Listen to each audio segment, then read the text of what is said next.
बहनों और भाइयों, मैं आपको इस बात के लिए आश्वस्त करता हूं कि कोई माई के लाल बाल बांका नहीं कर सकता है। सुरक्षा की इतनी पुख्ता व्यवस्था हमने की है यूपी के अंदर।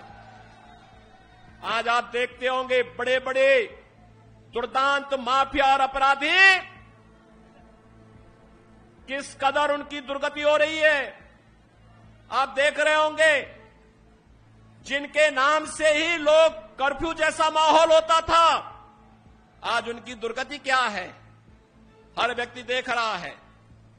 इन माफिया और अपराधियों की स्थिति क्या है आप रोज सोशल मीडिया के प्लेटफॉर्म को उठा करके देखते होंगे।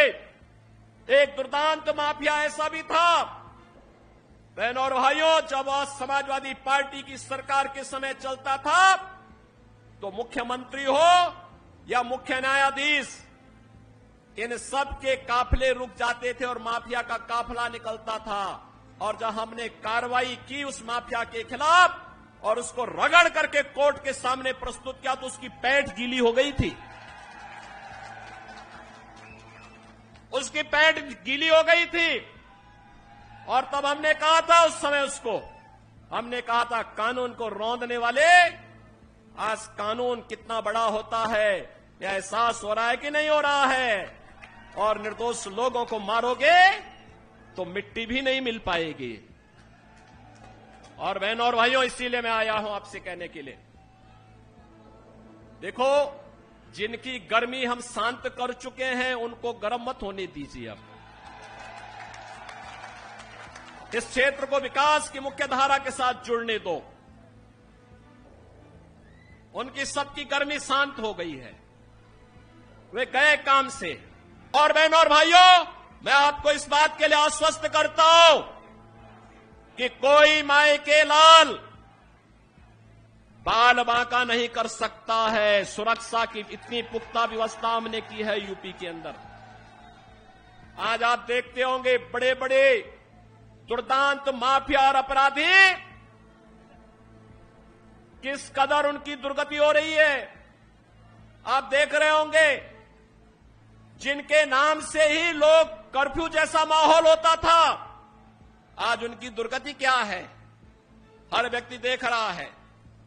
इन माफिया और अपराधियों की स्थिति क्या है आप रोज सोशल मीडिया के प्लेटफॉर्म को उठा करके देखते होंगे। एक दुर्दांत माफिया ऐसा भी था बहनों और भाइयों, जब समाजवादी पार्टी की सरकार के समय चलता था तो मुख्यमंत्री हो या मुख्य न्यायाधीश, इन सब के काफिले रुक जाते थे और माफिया का काफिला निकलता था।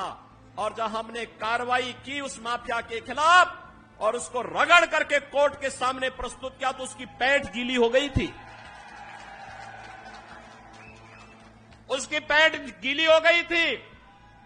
और तब हमने कहा था उस समय उसको, हमने कहा था कानून को रौंदने वाले, आज कानून कितना बड़ा होता है यह एहसास हो रहा है कि नहीं हो रहा है। और निर्दोष लोगों को मारोगे तो मिट्टी भी नहीं मिल पाएगी। और बहनों और भाइयों, इसीलिए मैं आया हूं आपसे कहने के लिए, देखो जिनकी गर्मी हम शांत कर चुके हैं उनको गर्म मत होने दीजिए। अब इस क्षेत्र को विकास की मुख्य धारा के साथ जुड़ने दो। उनकी सबकी गर्मी शांत हो गई है, वे गए काम से।